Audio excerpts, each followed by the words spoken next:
In this video, we're taking on one of the Philippines' most extreme soups.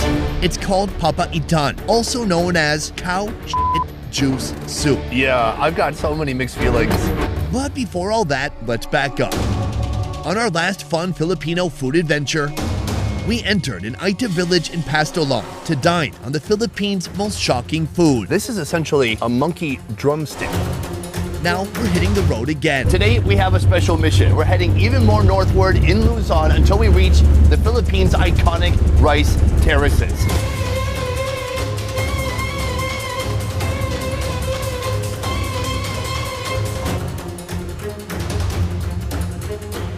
Where are we right now? Well, you are in Mayuyao right now. Here, over hundreds of years, locals have carefully transformed this impossible landscape into not only something livable, but something beautiful and full of life. Is that a good catch? Yeah, I think it's a good cut. Today, I'm on a mission to learn how this inhospitable geography has impacted the life and diet of locals. There are big crickets. Ooh, that has a smell to it. Including a slimy meal with an eel-like creature. Right here we have a fried loach. It's kind of like a gnarly version of French fries. And some beef dishes that I'm not looking forward to. He's just gonna plop in a little bit.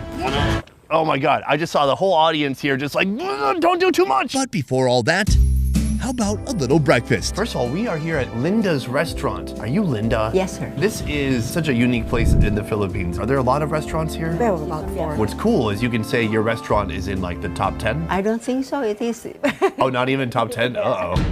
There are 2 unique dishes in front of us right now. This one I want to try first. This is snail, but I'm told it's not just any type of snail. It's a soft shell snail. These are your typical run-of-the-mill snails with a hard, inedible shell. But on the mountainside, among these rice terrace patties, you can forage for soft shell snails. I never heard of a soft shell snail. They're commonly found in freshwater habitats, and their translucent, flexible shells allow them to navigate in water more effectively. If you have a soft shell crab, that means you can eat the entire crab, including the shell. So is that the same with the soft shell snail? Yes, the shells are nutritious. For our breakfast, they're first soaked in water overnight to remove any unwanted particles. Toss them in a pot of water, together with hard shell snails that are also found in the rice patties. Put on the lid and let it bubble. Meanwhile, in a pan, get things sizzling with garlic, onion, ginger, and a dash of tomato for that aromatic punch. Mix this stir-fry magic into the pot of snails. Season with salt and pepper and give it a good stir.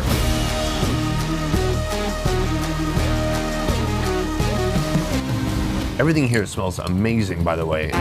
Garlicky, aromatic, and very earthy. So you're telling me if I bite this now, it will not break my teeth?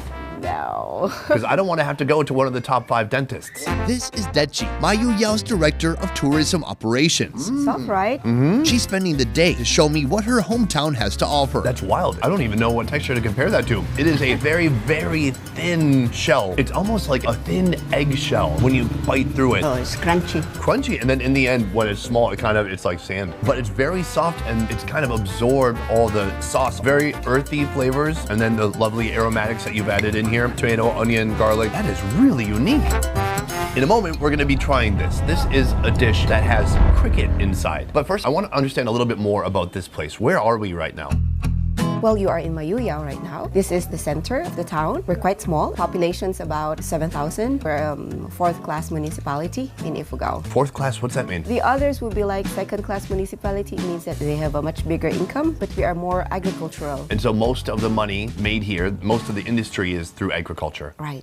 It's a pretty small town. Do you feel like you know most of the people here? Definitely. Everybody's an auntie, an uncle, a grandma. That must create a much different vibe than a place like Manila. So actually here, social responsibility is quite strong. It's one of our practices. So whenever somebody is celebrating or having a difficulty, everybody must help. Let's talk about this next dish. Fire up a pan with an ensemble of garlic, onion, ginger, and tomato. The younger generation, are they eating bugs? Yeah, when they go out on a picnic in the rivers. Next, in a hot pot of water, drop in fresh local river fish and crunchy crawling river crickets. An incredible protein duo you don't often see paired up in one dish.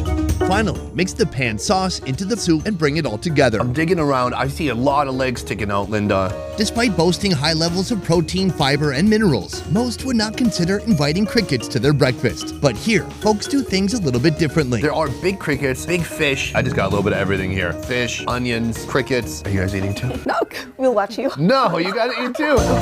Yeah. All right, cheers.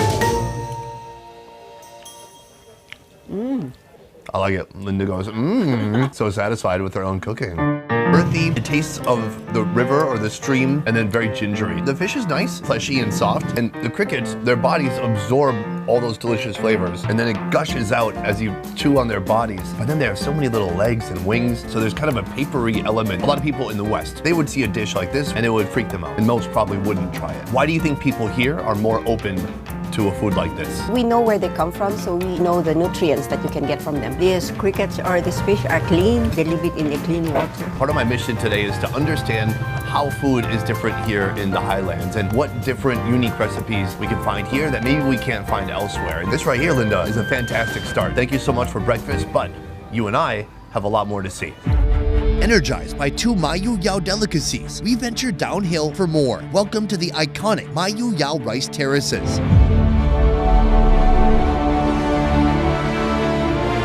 Spanning over 25,000 acres in the heart of the central Cordillera mountain ranges, this intricate irrigation system was hand-carved into the mountains centuries ago, at a time when only basic hand tools could be utilized.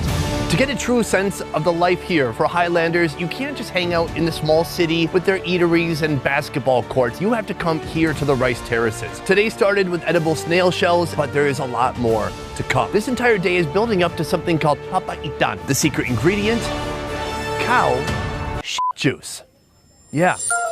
Papaitan is a spicy and savory Filipino stew. It's typically made using goat, meaning goat meat, goat organs, goat bile, and the goat's intestinal contents, also known as juice.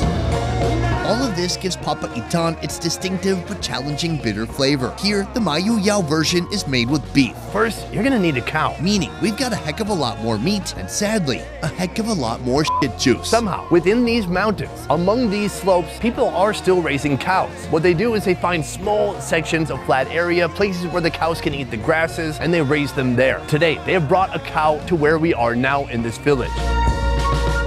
And the slaughter is about to begin.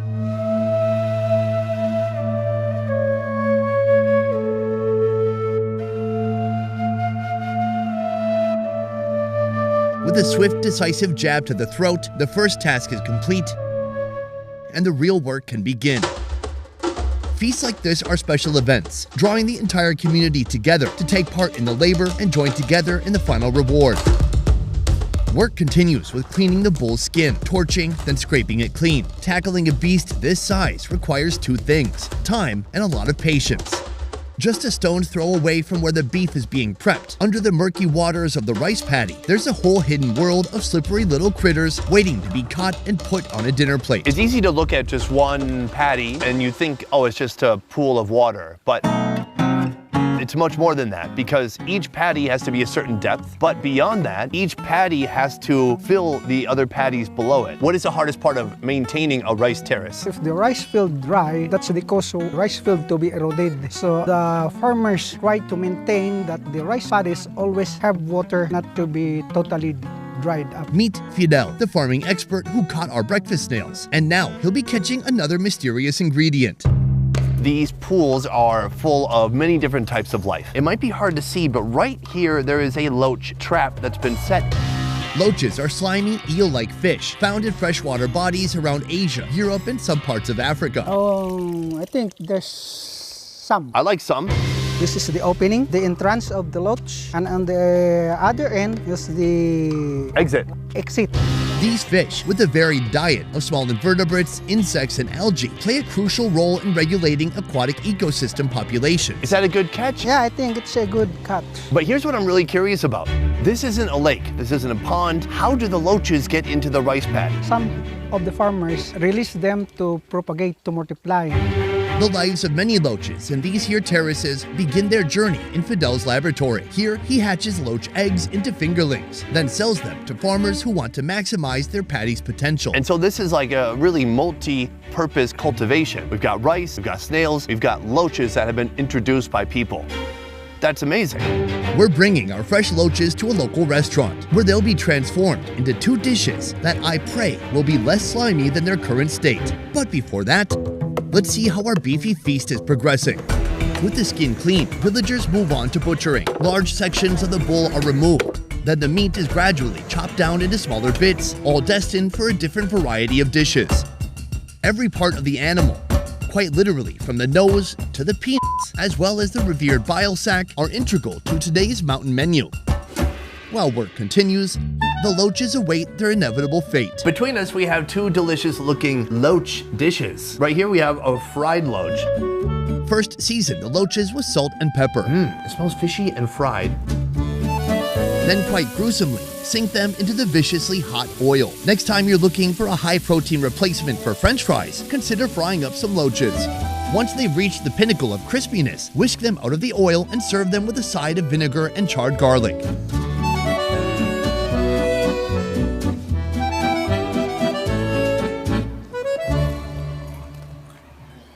How do you taste, sir? A little gooey on the inside, very crunchy on the outside, a hint of fishiness, heavy from the oil, but overall nice. And, you know, with something heavy like that, you can pair it with some classic Filipino vinegar.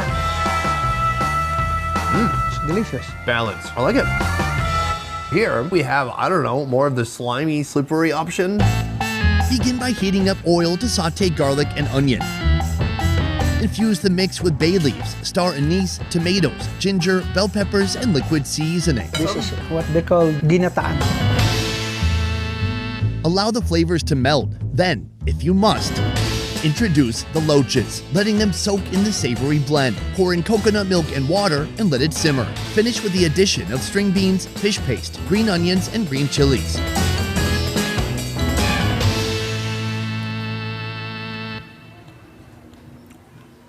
Oh, that's really nice. The body is super tender, almost like a fish skin, the fattiness of a fish skin, and then you have the spine going through, which is a bit crunchy. It's quite a charming dish. Look, if I wasn't careful, this dish could charm my pants off. I'm like, why are there so many loaches in my coconut curry? But then you take a bite, and you're whisked away. It's quite delicious. Are loaches a pretty common food in this town? Yes, sir. But not at all villages because there are some parts that they have no loach. Right, because not everybody has a Fidel getting 2 loaches in a dark room to make stuff happen.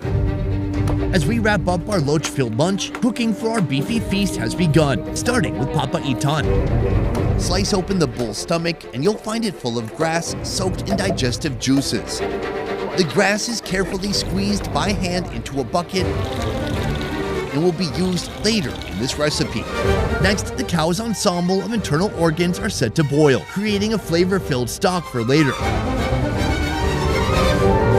Once the organs are cooked, they're removed from the giant wok, then chopped down to size by the hands and blades of village neighbors.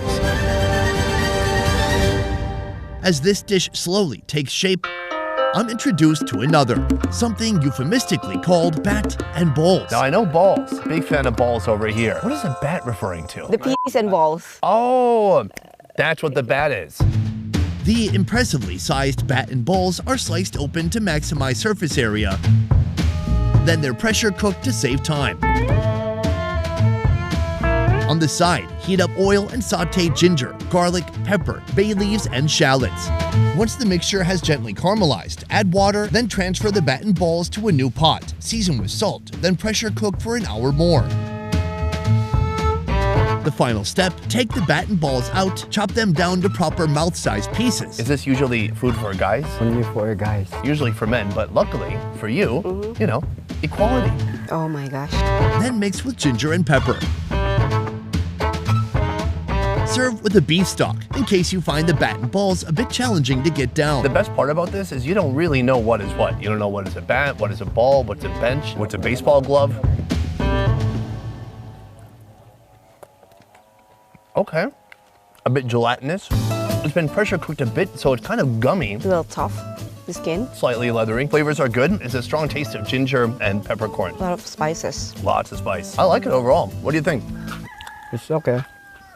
So this is a bat and ball soup, probably the fattiest soup I've ever seen. That's actually really good. You can't hate on that. You have to be a little careful because the top 3 millimeters is pure oil. But under that, it's like a peppery, spicy, gingery broth. Tasty. I can really taste the spices and the meat. So this is all skin. No, that's not the skin. That is the bat. Oh, okay. I'm definitely gonna try that. You're right. That's a urethra. It's pretty good, actually. I like it. It's a drinking food. It's just gelatinous and gummy. It's kind of a pleasant texture. It's a texture I've come to enjoy in Asia.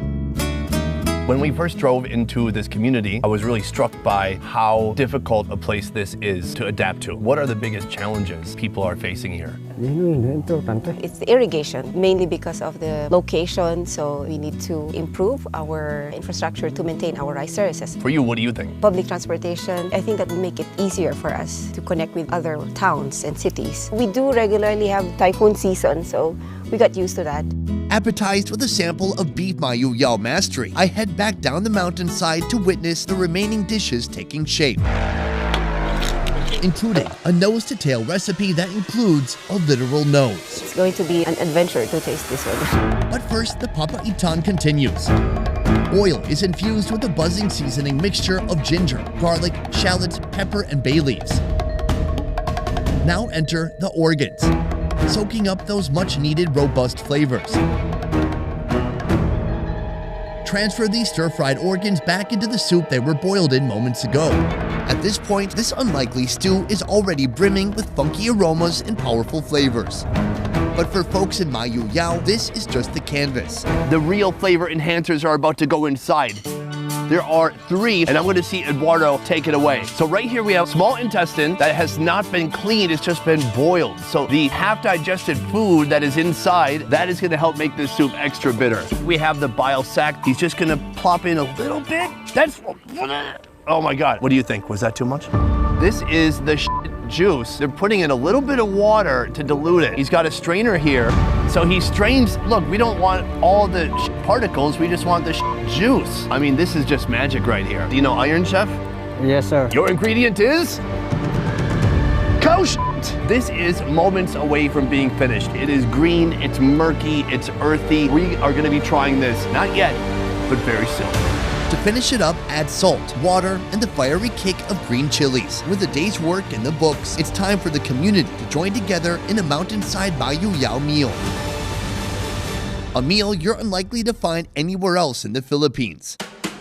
Ladies and gentlemen, this is our final feast. Now we can start to eat, and you can eat all you can. It's like buffet. Well, there is a lot here. Chewy, you've joined us for this whole trip, mostly behind the camera, but whenever there's something really special, where I just would feel selfish eating it alone, that's when I have to have you by my side. Thanks for having me. There's a couple of dishes here. This one in particular, have you ever had this? I haven't tried it before. That's the whole nose of the cow. Cow nose soup, a dish that's brutally honest in its approach. It's going to be an adventure to taste this one. This exploration started with the boiling of the nose. Oftentimes, males are the only one eating this one. Unlike the papaitan, there are no potent herbs or spices to cover up the natural nose taste. Could you please cut off some nose, please? Yeah. Oh, look at that. It's just like pure skin. Who want to taste? We all want to taste, I think, especially Deichi. All right, thank you. Oh, It's a big piece. whoa. This is the mouth. Right, the inside of the cheek. It tastes like, like cow, of course. It's certainly beefy. It's like a collagen stock. Exactly. The good thing about this, the only flavoring agent is salt. Right. So the pure beef goodness is like really evident. It doesn't taste so fatty. It tastes good. The fun part too is you just get to look at this big gnarly thing while you're eating it. So look, this was a great start, an appetizer if you will, but this is the star of today. Papaitan. Is this your favorite food of the day so far? We'll see. I mean, there's just basically every organ in here. It's like a Russian relay of different organs of cow. Yeah, I've got so many mixed feelings. I really like this part. You got a little bit of stomach there? I mean, which organ is the best? Maybe the heart? Okay. Definitely is bitter. It's bitter. Gosh, it's very bitter. But why don't I hate it? Sometimes, especially in Manila, when you eat papaitan, it's not too bitter. This one is perfectly bitter, perfectly gamey, and perfectly stewed. You know, it's all about balance. What I like is that the chef, he could have been much more violent with the juice, and I would say he only used about 70%. That's called restraint, discipline. Usually, when do you eat papaitan? While drinking some drinks, not soft drinks, but hard drinks. Definitely we should have booze right now. You like it? Yeah. I don't know, man. There's something about it that's kind of addictive. It's like eating a pungent cheese, something that just has this really strong, bold taste to it, but that keeps drawing you back again and again. The last thing to do is try some soup. Oh my God, this is not for the faint of heart right here. Wow. Ah, I like the meat part more. yeah. The broth is pretty intense. But I get it. That's why it's like a perfect partner of a liquor. Right, it makes you crave for some ice cold beer. What we've eaten so far today, is it part of your typical diet or not really? Typical Filipino, but in Mayuyao, it's not often. And I think what we did today could be part of a tourism package in the future. You are the tourism operations officer for Mayuyao. Why should tourists come here? You can trek along the rice terraces and see the houses, see the people, the culture. Our practices are quite different here. Still very strong. Respect for one another, community, and social responsibility. What do you think more tourism would do for Mayuyao? Well, it could help us change our mindset maybe, our approach in life. We can even appreciate ourselves much better. And hopefully with that, it would bring more economic activity in the town. I think one great reason to come here is because, at least for now, not everybody else is. And there are very similar rice terrace type places that are overcrowded, and you kind of lose what everyone's after, which is this, the magic of a very peaceful place, amazing scenery, a place like no other. I must say, I've really enjoyed my time today with everybody in the village, but especially you two. So I just want to say, thank you so much. Thank you for coming here. If you love Indian food, then you're gonna love our new channel, Best Ever Food India. Subscribe now for weekly videos showcasing the most unique street food from around the country. The reason we're here is not for the rice. The rice patties. I'm sorry. Oh, you have two phones. This is for the office. It's okay, I have a mistress phone too. Oh gosh. What if you're the mistress? Reminds me a little bit of the balls I had earlier. I'm so sorry I didn't bring you into that scene. No, it's okay. But you know, I